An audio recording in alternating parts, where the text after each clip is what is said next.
Alhamdulillah. Wassalatu wassalamu ala rasulillah. Segala puji dan puja kehadirat Allah subhanahu wa ta'ala.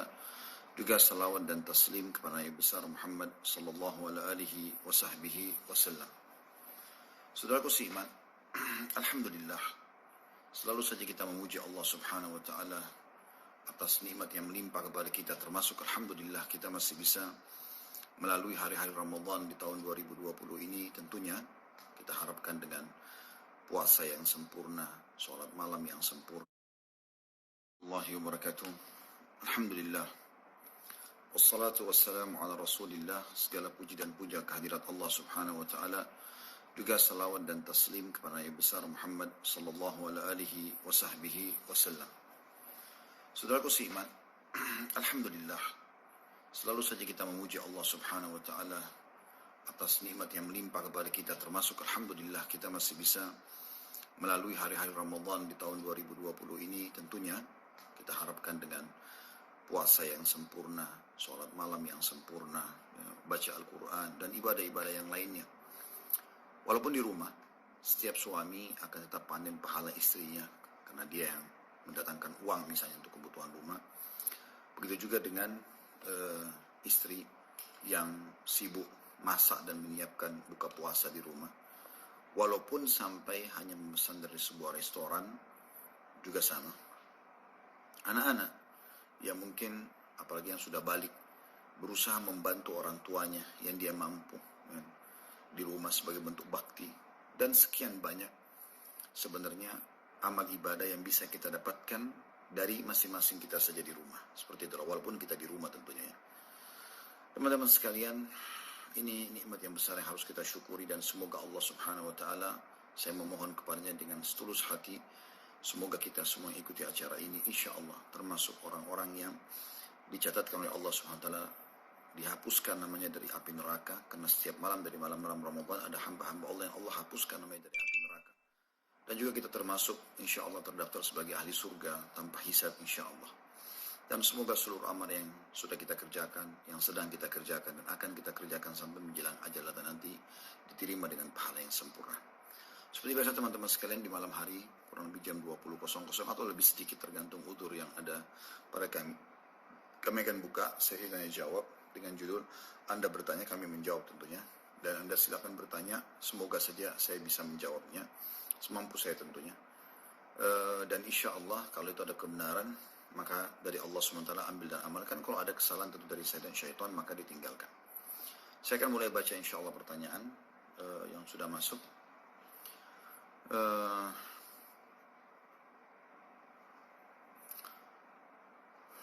Kurang lebih yang saya tangkap dari penanya di sini, ingin bertaubat.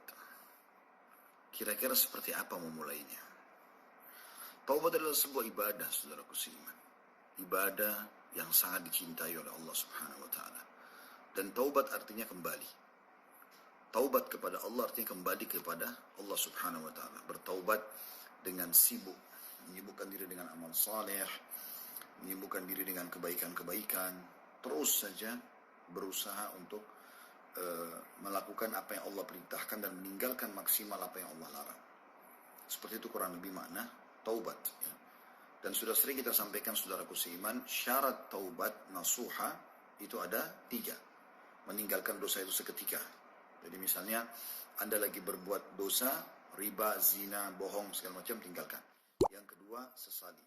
Dan yang ketiga, berjanji pada Allah tidak akan mengulanginya. Sebagian ulama menambahkan dengan yang keempat, yaitu menyibukkan diri dengan amal saleh. Karena kebanyakan orang terjerumus lagi dengan dosa yang sama karena mereka ya, tidak mengisi waktu-waktu yang tadinya digunakan untuk maksiat. Misalnya jam 9 sampai jam 10 atau sampai jam 12 malam dia di diskotik atau dia di karaoke. Sekarang dia taubat. Jadi dia harus isi waktu-waktu itu dengan hal-hal yang lain yang menyibukkan dia. Karena kalau tidak nanti dia akan terus terbayang-bayang perbuatan-perbuatan yang pernah dia lakukan itu. Dan itu berbahaya buat dia. Karena itu akan membuat nanti dia melakukan perbuatan-perbuatan dosa tersebut atau mengulanginya. Dan ini sangat berbahaya tentu bagi dia dan juga agamanya, keimanannya. Allahu a'lam. Tapi yang jelas teman-teman sekalian yang mau bertobat kepada Allah subhanahu wa ta'ala, saran saya jangan ditunda. Kemudian juga lakukan dengan setulus mungkin dan pelajari agama setelah itu. Karena nanti Anda akan tahu, oh ternyata saya kalau bertaubat dapat ini. Saya kalau mengerjakan ibadah ini dan itu, maka saya akan dapat pahalanya, kan begitu. Maka kita akan terus mengejar kebaikan-kebaikan tersebut sebagai kata ganti atau pengganti daripada perbuatan buruk masa lalu. Seperti itu kurang lebih. Baik teman-teman sekalian, selanjutnya saya akan pindah dulu di YouTube, tadi di Instagram satu, sekarang di YouTube, nanti saya balik lagi. Assalamualaikum warahmatullahi wabarakatuh. Kalau mau sholat witir malam tapi masih, atau mau selesaikan, kalau mau sholat witir malam tapi mau selesaikan berjamaah dengan imam, jadi ditambah 1 rakaat lalu diganti dengan niat sholat tarawih saat imam melaksanakan witir, hukumnya gimana Ustaz? Enggak usah, ikut saja. Kalau imam berjamaah, ikut sampai witir sama imam, ikut aja sampai witir ya. Nanti kalau Anda bangun malam hari, Anda boleh pada malam hari itu sholat tahajud saja tanpa witir lagi. Itu aja dilakukan insya Allah ya. Jadi saran saya tetap aja witir bersama imam. Kalau imam Anda sholat berjamaah dengan imam di rumah misalnya, seperti itulah. Di sini ada yang mengatakan, Ustadz kok malah live tidak tarawih? Kami sudah tarawih, alhamdulillah. Jadi insya Allah tidak usah khawatir soal itu. Saya tidak mungkin menyuruh orang kecuali saya sudah mengerjakannya. Alhamdulillah baru saya selesaikan sekitar jam 8 kurang 10 menit dengan keluarga. Di Jakarta kita sekitar jam 7 isyaknya ya. Jadi bagaimana cara kita sebagai muslim tidak ragu dalam memilih pasangan Ustaz? Ya, ambil ciri yang seperti yang digambarkan dalam agama. Yang muslim, yang beragama, ya, dan baik akhlaknya. Kan begitu poinnya. Insya Allah kalau Anda melihat poin-poin itu, selebihnya lengkapkan dengan istikharah insya Allah. Salat 2 rakaat, minta petunjuk kepada Allah SWT, insya Allah akan aman. Bi'idnillahi ta'ala. Jangan terlalu lama-lama ya. Jadi jangan terlalu idealis bagaimana sering saya bahasakan. Anda menikah saja. Yang penting sudah ada tanda-tanda kebaikan pada orang ini, sudah selesai. Tidak ada masalah. Langkah saja. Gitu. Melangkah saja. Bi'idnillah. Ustaz, di umur berapa kami dapat mengajarkan anak kami puasa? Umur berapa saja? Tentu di atas 5 tahun ya. Di atas 5 tahun, karena di bawah 5 tahun mungkin dia masih belum tahan. Tapi maksudnya 5 tahun ke atas ini, kapan saja Anda mau ajarkan silahkan. Ya, apalagi kalau sudah sampai umur 7 tahun ya. Jadi coba dibahasakan dulu baik-baik. Ya. Diberikan apresiasi, diberikan hadiah. Ya. Kalau berhasil puasa misalnya akan dikasih ini dan itu. Seperti kami lakukan juga di rumah seperti itu ya. Alhamdulillah. Di awal-awal mungkin masih ada perasaan ya dari salah satu dari anak itu merasa berat dan seterusnya. Tapi alhamdulillah karena adiknya berpuasa, akhirnya kakaknya juga ikut berpuasa. Ya, seperti itulah.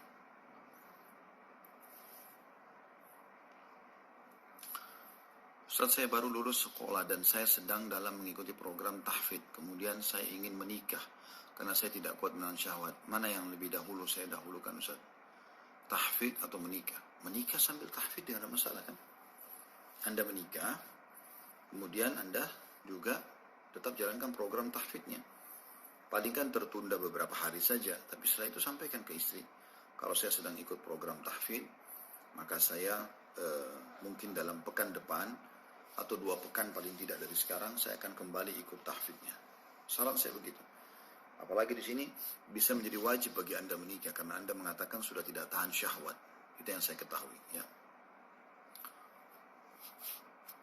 Ustaz, anak ingin melamar seorang akhwat, apa boleh melakukan pelamaran saat bulan Ramadan? Jazakumullah khairan. Boleh, nggak ada masalah. Tapi pernikahannya ditunda setelah Ramadan.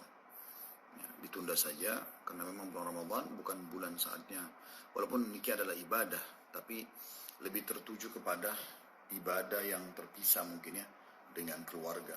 Kita tahu di 10 terakhir Ramadan ada i'tikaf misalnya. Walaupun sekarang lagi pandemi mungkin tidak ada i'tikaf di masjid, tapi kan i'tikaf itu berpisah dengan keluarga kan gitu. Jadi saran saya, kecuali kalau sudah punya istri itu berbeda, dia kumpul dengan keluarganya sama anak-anaknya. Tapi kalau mau menikah lebih baik menikahnya di bulan Syawal. Biasa dikenal bulan Syawal dengan bulan pernikahan ya. Karena masih 11 bulan lagi Anda punya kewajiban berpuasa di Ramadan akan datang. Ya, kalau lamar insya Allah nggak ada masalah.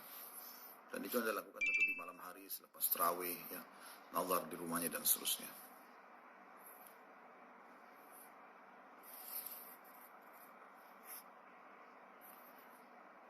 Selanjutnya, Assalamualaikum warahmatullahi wabarakatuh. Bagaimana cara menghilangkan was-was akidah? Apa dulu itu contohnya? Ya. Kalau Anda sampai was-was, ada pertanyaan dari syaitan, Allah itu ada di mana? Allah lagi ngapain sekarang? Maka ucapkan amantu billah. Katakan, aku beriman kepada Allah. Sudah. Siapa ada was-was bisikan, bertanya tentang zatnya Allah subhanahu wa ta'ala, katakan amantu billah. Aku beriman kepada Allah. Sambil baca isti'adzah, a'udzubillahi minasyaitonir rajim, insyaallah akan hilang dari Anda itu. Tentu itu jangka pendek ya. Pada saat itu juga. Kalau jangka panjangnya Anda belajar agama. Belajar bab akidah. Supaya akhirnya was-wasnya hilang semua. Nah, itu yang saya tahu. Assalamualaikum warahmatullahi wabarakatuh. Saya mau tanya ciri manusia yang diterima taubatnya.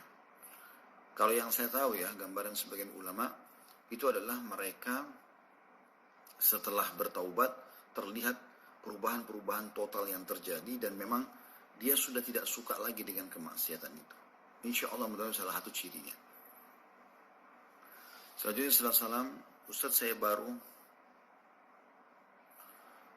apa hukumnya maaf? Apa hukumnya membersihkan tangan di masa pandemi wabah saat ini dengan menggunakan hand sanitizer yang mengandung alkohol sampai 70%? Jazakallahu khair, barakallahu fiik. Gak ada masalah. Kan penggunaan alkohol di luar tubuh, eksternal gak ada masalah. Seperti Anda menggunakan parfum, ya.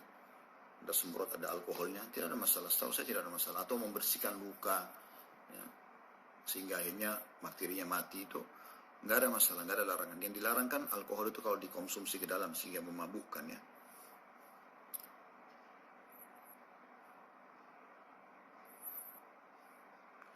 Ustaz, bolehkah mengganti lafaz azan hayya 'alas shalah dengan fi buyutikum? Ya, tetap ada as-salatu fi buyutikum atau as-salatu fi rihalikum. Boleh, itu ada disebutkan. Tapi pernah terjadi di zaman Nabi SAW, terjadi hujan lebat. Kemudian pada saat terjadi hujan lebat itu, ya, Nabi SAW memerintahkan Bilal untuk mengganti hayya 'alas shalah, ayat salat, kumpul untuk salat. Nabi SAW suruh ganti, salatlah di tempat-tempat kalian masing-masing. Jadi itu bagian daripada syariat insyaallah. Assalamualaikum warahmatullahi wabarakatuh. Mau tanya apa saat sholat tarawih itu perlu baca doa iftitah terus di setiap sholatnya? Iya, di setiap sholatnya iya. Kalau Anda pisahkan ya, misalnya Anda 2 rakaat pertama Anda salam, baru 2 rakaat lagi Anda salam, maka iftitahnya dibaca di 2 rakaat pertama, baca di rakaat pertamanya setelah salam. Sholat tarawih yang selanjutnya Anda baca lagi iftitah. Boleh saja tidak sebenarnya karena dia sunnah ya, tapi sayang. Kecuali Anda memang menggabung langsung 4 rakaat sekaligus. Jadi rakaat pertama iftitah sama Al-Fatihah sama surah, rakaat kedua sudah tanpa iftitah, ketiga, keempat sampai salam tidak lagi iftitah. Tapi kalau Anda sudah salam, Anda mulai lagi dengan rakaat baru, maka di situ Anda iftitah lagi, ya. Dan tidak ada ruginya membaca iftitah ini. Doanya pendek dan maknanya bagus sekali. Allahu a'lam. Itu yang saya tahu. Bagaimana ciri-ciri istikharah yang benar? Sederhana saja, Anda wudhu seperti niat sholat sunnah biasa. Lalu sholatlah sunnah 2 rakaat. Niatkan dalam hati itu istikharah. Niatkan dalam hati itu adalah istikharah. Setelah Anda istikharah 2 rakaat, ya, usahakan penuh tumakninah, ruku, sujud, berdirinya, i'tidalnya semua dengan tenang, dengan sangat konsentrasi. Kemudian setelah itu, setelah salam Anda baca doa istikharah. Ini sudah sering saya sebutkan ya, hampir di setiap malam kalau nggak salah ada pertanyaan tentang masjid dan saya sudah pandukan. Ketik Google doa istikharah, bacalah. Dan tata cara yang sudah saya sebutkan insyaallah. Jadi Anda tinggal baca doa setelah itu, selebihnya tawakal Allah. Dan jangan berhenti istikharah sampai Anda merasa betul-betul mendapatkan panduan dari Allah subhanahu wa ta'ala. Saat ketika berjamaah dengan keluarga di rumah, yang iqamah itu imam dalam kurung bapak atau perempuan sebagai makmumnya, makmum hanya perempuan. Tidak, kalau hanya suami istri ya si laki-laki. Dia jadi imam, dia juga iqamah. Itu yang saya tahu. Jadi bukan perempuannya.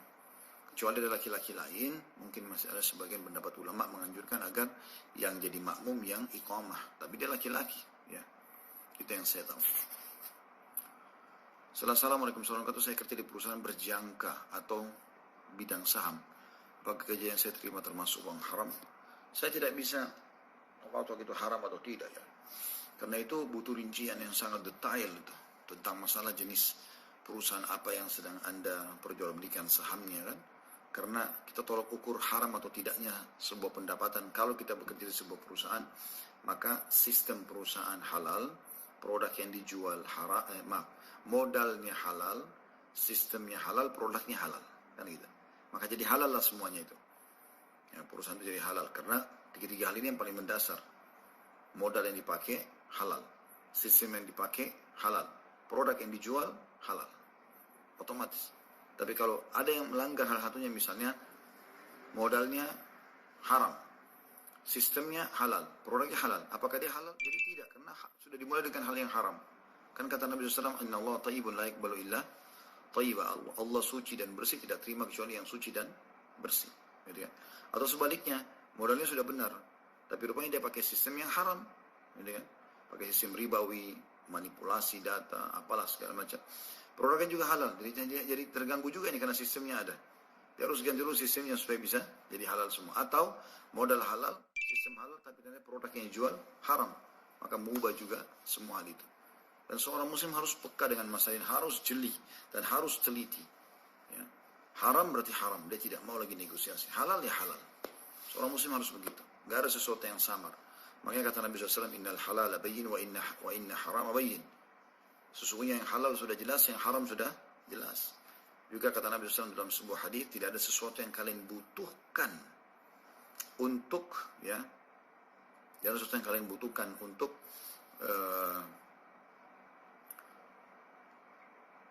masuk ke dalam surga kecuali aku sudah jelaskan. Dan tidak ada sesuatu yang akan menyelamatkan kalian dari api neraka kecuali sudah aku jelaskan. Jika Nabi SAW mengatakan, kullukum yadkhulul jannata illa man abah. Kalian semua pasti masuk surga kecuali yang nolak saja. Kata para sahabat, Umayyah ya Rasulullah. Siapa yang nolak itu masuk surga? Kata Nabi SAW, man ata'ani dakhal jannah wa man asani dakhal nar. Siapa yang mengajak, siapa yang mengikutiku maka dia akan masuk surga. Siapa yang bermaksiat kepadaku, tidak mau ikut nasihat-nasihat dan saranku, maka dia telah menolak untuk masuk ke dalam surga. Ustaz, pendapat siapa yang paling kuat untuk ibu hamil yang terhalang puasanya? Ada yang berpendapat bahwa satu, mengqadha dan membayar fidyah. Yang kedua, membayar fidyah saja. Yang ketiga, mengqadha puasa saja. Di sini rincian, saya pernah rincikan itu ya. Saya pernah tanyakan ini kepada guru-guru. Gambarannya, kalau dia hamilnya, misal dia hamil nih pada saat itu, memang dia tidak bisa puasa. Kalau dia bisa puasa, dia puasa. Kalau dia tidak bisa puasa, memang betul-betul kondisinya lemah, muntah-muntah, segala macam, dia butuh vitamin, oke, dia batalin puasanya. Tapi di sini dilihat keadaannya. Setelah dia melahirkan nanti, setelah Idul Fitri, ya, kalau dia pas tiba Idul Fitri yang akan datang, dilihat lagi keadaan. Kalau dia bisa menyusui, ya, dalam arti kata dia masa menyusui dan dia bisa puasa, maka dia puasa. Jadi walaupun dia sambil menyusui, dia tetap membayar, mengqadha puasanya, gitu kan? Tapi kalau dia memang sambil menyusui ternyata lemah juga nggak bisa, sampai Ramadan akan datang, di sini dia bayar fidyah untuk Ramadan yang lalu, gitu kan? Ramadan yang sekarang dia coba untuk berpuasa. Kalau tidak bisa juga sampai selesai masa menyusuinya, insya Allah nggak ada masalah. Karena pendapat di sini yang lebih kuat karena dia tidak bisa adalah fidyah, seperti itulah. Tapi pada saat antara dia sama Allah SWT, dia mampu sebenarnya, cuman dia sengaja mau pilih yang lebih ringan, ini disarankan untuk jangan. Karena Allah mengingatkan dalam surah Al-Baqarah, fa'iddatu min ayamin ukhar. Kalau orang yang punya udzur, dia harusnya ganti dengan hari yang lain. Seperti itulah. Ramadan ini sangat tegas, dia hukumnya mirip sama sholat 5 waktu. Nggak boleh orang main-main karena dia rukun Islam, ya, rukun Islam. Jadi lihat kemampuannya. Kalau dia betul-betul tidak mampu, maka berarti jatuhnya ke fidyah. Juga yang bisa bayar fidyah ini misalnya ada orang hamil nih sekarang Ramadan, dia nggak bisa sama sekali, melahirkanlah dia. Dan ternyata pasti pada Ramadan akan datang hamil lagi, gitu kan? Ada orang begitu, masya Allah, subur, jadi dia hamil terus. Maka ini sudah jelas dia membayar puasanya, itu kan, sampai 2 bulan atau bahkan lebih. Allahu a'lam. Itu yang saya ketahui. Selanjutnya, alhamdulillah kedua anak kami puasa puasa full sejak umur 6 tahun. Mohon doanya Ustaz agar kedua anak kami dimudahkan menjadi penghafal Al-Quran. Allahumma amin. Semoga semua yang apa diniatkan oleh teman-teman yang mengikuti acara kita yang dari kebaikan dikabulkan oleh Allah Subhanahu wa taala dan dimudahkan semudah-mudahnya. Apakah itu berhajat untuk anaknya dijadikan